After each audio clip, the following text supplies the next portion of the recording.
Assalamualaikum warahmatullahi wabarakatuh.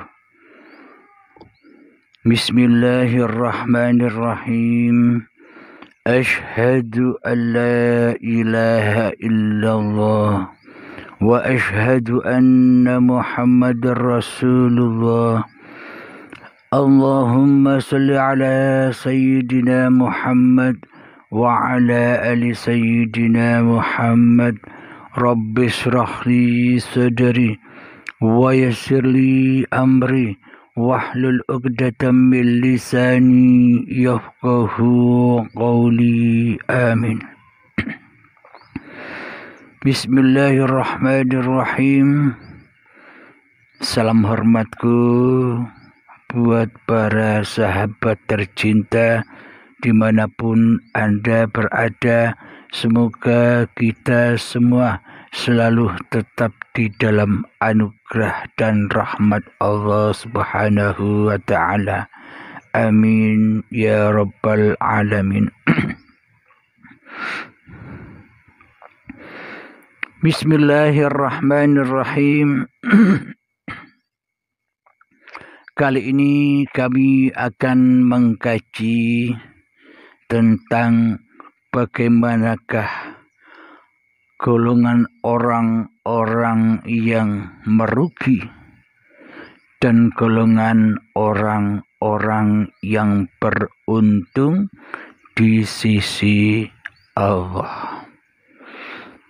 Jadi untung rugi itu ada di sisi manusia pun juga ada di sisi Allah. Bila kerugian itu di sisi manusia, misalkan orang-orang miskin, orang-orang bodoh secara syariat, orang-orang yang tidak bisa kerja, orang-orang yang kalah bersaing di dalam bisnis, itulah orang-orang yang merugi. Ada lagi orang-orang yang tidak melaksanakan tatanan syariat-syariat atau ibadah sholat, tidak mengerjakannya. Itu pun juga golongan-golongan orang yang merugi. Di dalam hukum syariat pun juga orang-orang yang beruntung menurut syariat pun juga, yakni orang-orang yang mau atau orang-orang yang gemar melaksanakan tatanan syariat-syariat agamanya, seperti rajinnya sholat, rajinnya tahajud, rajinnya sholat duha, rajinnya membaca Al-Quran, rajinnya sholawatan, rajinnya zikiran. Itulah orang-orang yang beruntung di sisi badaniyahnya, di sisi syariatnya. Pun juga keberuntungan itu bagi orang-orang yang kaya raya, orang-orang yang sukses di dalam bisnisnya. Ini pun juga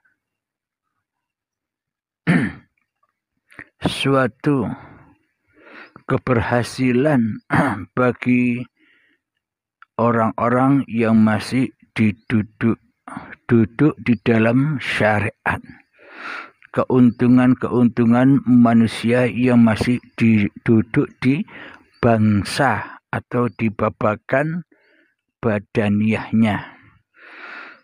Akan tetapi kerugian dan keberuntungan itu pula ada di dalam versi batiniahnya, ada di dalam sisi ketuhanannya.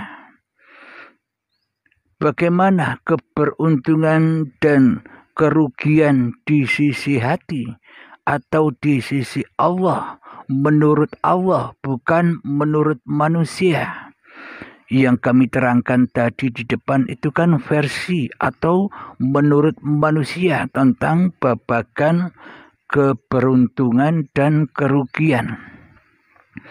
Akan tetapi di sini akan menerangkan babakan keberuntungan dan kerugian manusia di sisi Allah menurut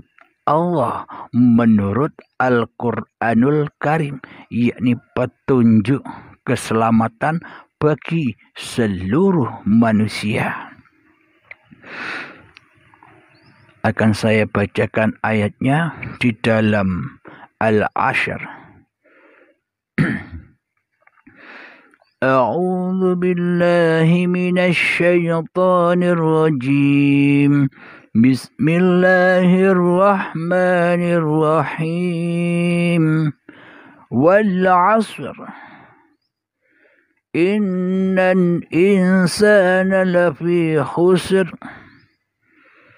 Wal 'ashr, demi masa. Innal insana lafi khusr. Sungguh manusia berada di dalam kerugian.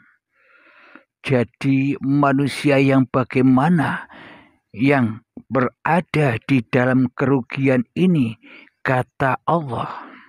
Jadi bukan kata manusia, kerugian di mata Allah, kerugian di sisi Allah bagi manusia. Bagaimanakah manusia yang merugi itu? Illal ladzina amanu wa 'amilus shalihati wa tawasaw bil haqq wa tawasaw bis sabr. Jadi orang yang merugi itu adalah kecualinya di sini, inilah tanda-tanda orang-orang yang kebalikan dari merugi, yakni orang-orang yang beruntung itu juga bagaimana di sisi Allah, di mata Allah, menurut Allah di dalam Al-Quran ini. Jadi orang-orang yang selain ini orang-orang yang merugi. Allah tunjukkan orang-orang yang beruntung. Kecuali orang-orang yang beriman. Nah, jadi orang-orang yang beruntung itu yakni orang-orang yang beriman. Iman yang bagaimana? Atau beriman cukupkah hanya percaya yang fiktif saja, percaya yang hanya angan-angan saja? Apakah iman yang hanya diucapkan oleh mulut saja, akan tetapi hati selama ini iman dan berimannya hanyalah kepada iblis dan setan? Iman dan imannya hanya beriman kepada dirinya sendiri, hawa nafsunya sendiri yang ada, yang wujud, yang nyata, yang nampak, yang hidup, yang berkuasa, yang punya kehendak. Jadi yang dikatakan iman yang benar itu adalah kita di dalam hati kita ini yang wujud siapa? Bila yang wujud masih diri manusia kita, berarti iman kita selama ini tersesat mengimani keberadaan, kewujudan, kehidupan, kekuasaan hawa nafsu kita sendiri selain kepada Allah. Apakah yang demikian itu disebut iman?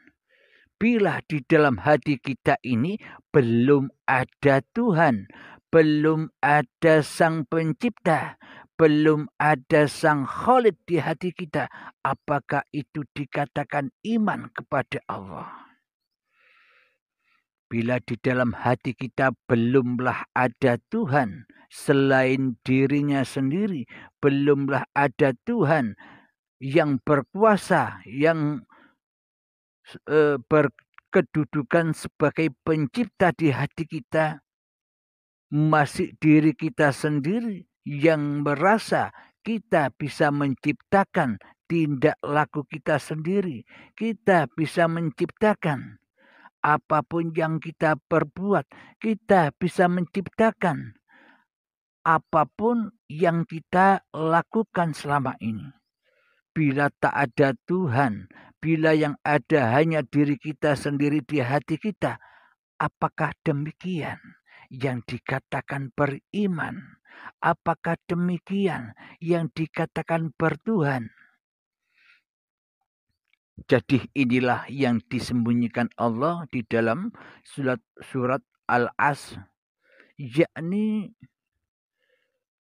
demi masa itu demi waktu, demi kehidupan sejak akil balai hingga setua ini sampai Baiatul Akbar tiba, sampai hari yang akbar tiba, sampai hari perhitungan tiba, yakni sampai syakaratul maut.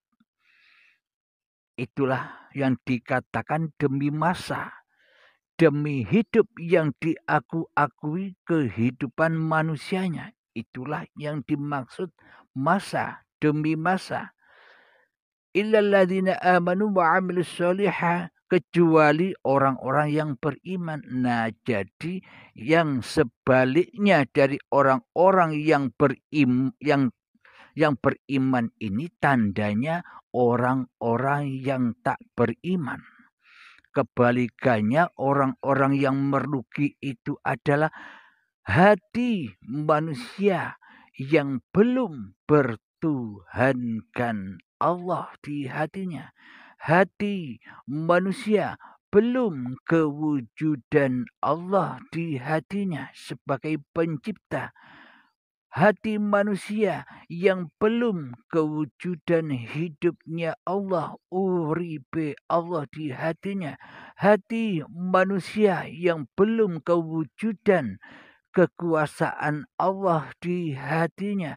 Hati yang belum menemukan kehendak Allah di hatinya. Inilah orang-orang yang merugi itu. Inilah orang-orang yang tak beriman itu. Inilah orang-orang yang tak bertuhan itu. Dan inilah orang-orang yang tak beragama di hatinya.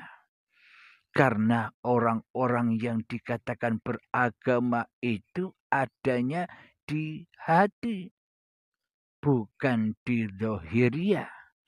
Jadi agama itu letaknya di hati, bukan di badan.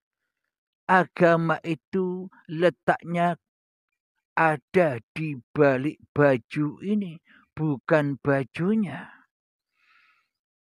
Ketika yang memakai baju ini tidak beriman kepada Allah, ketika yang memakai baju ini merasa dirinya sebagai Tuhannya badan, Tuhannya baju, maka apapun yang diperbuat oleh baju ini, apapun yang diperbuat oleh badan ini, semuanya salah.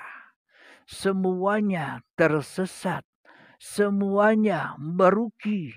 Meskipun kelihatannya ada sholat di dalam baju itu.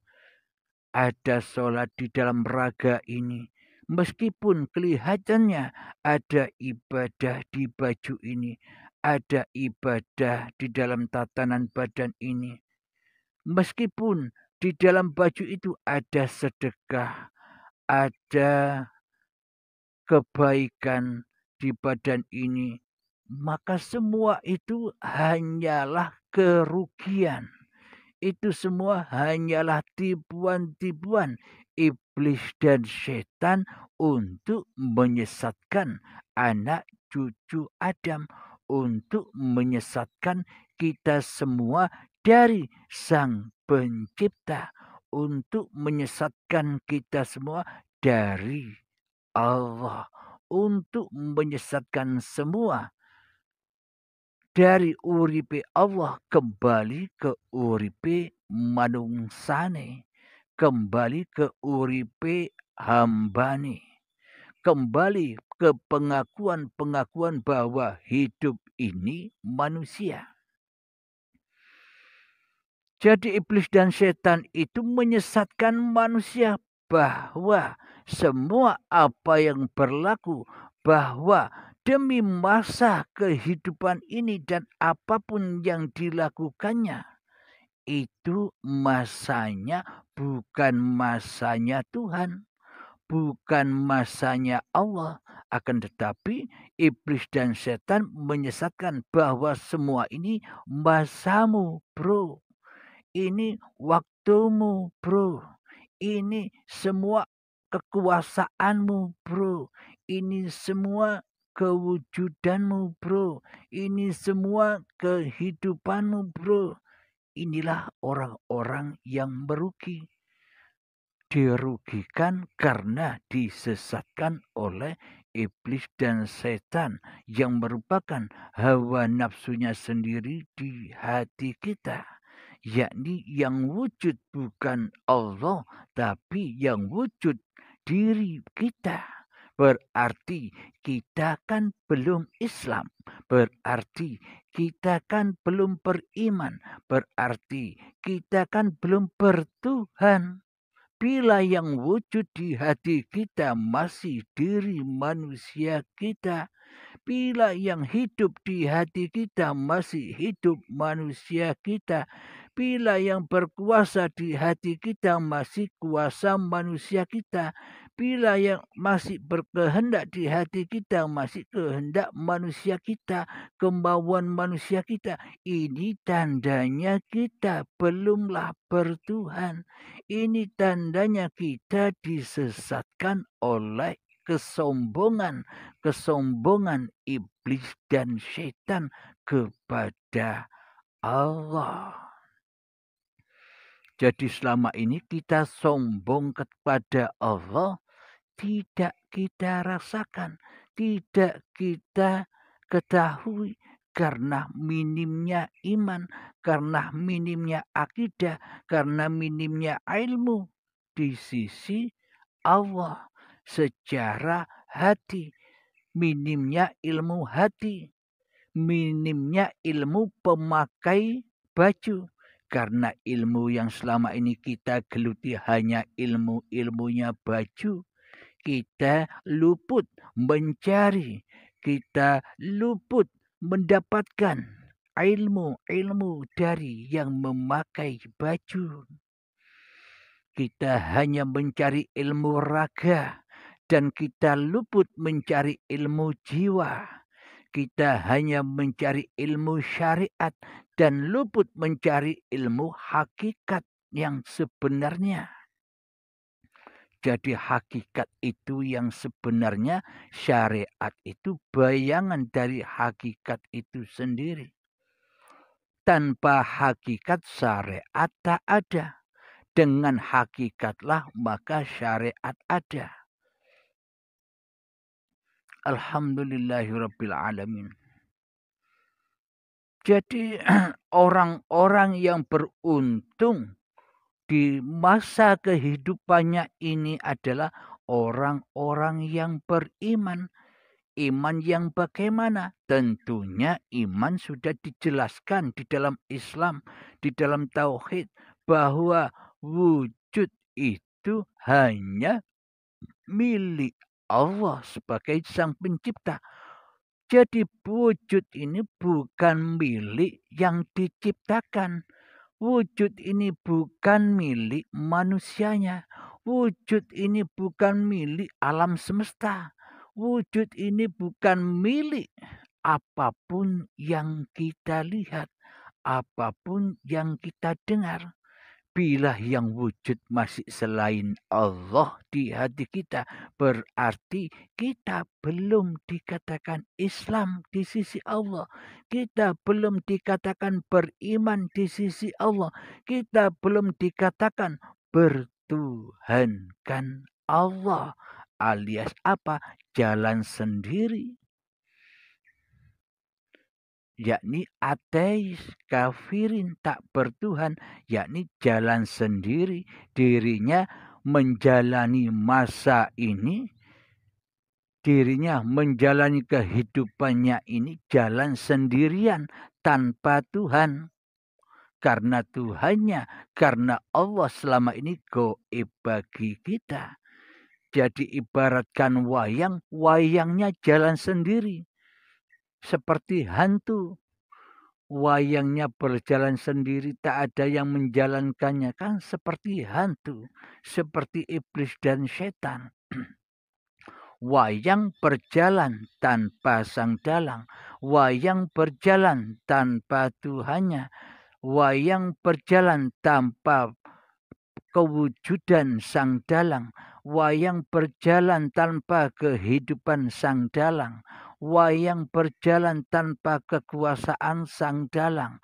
Wayang berjalan tanpa kehendak dan upaya sang dalang. Inilah diri kita sendiri selama ini. Seolah-olah wayang yang lepas dari pemiliknya. Wayang yang jauh dari yang menciptakan wayangnya. Inilah diri kita selama ini. Maka hayati, maka renungi wayang yang telah menjauhi sang dalang ini.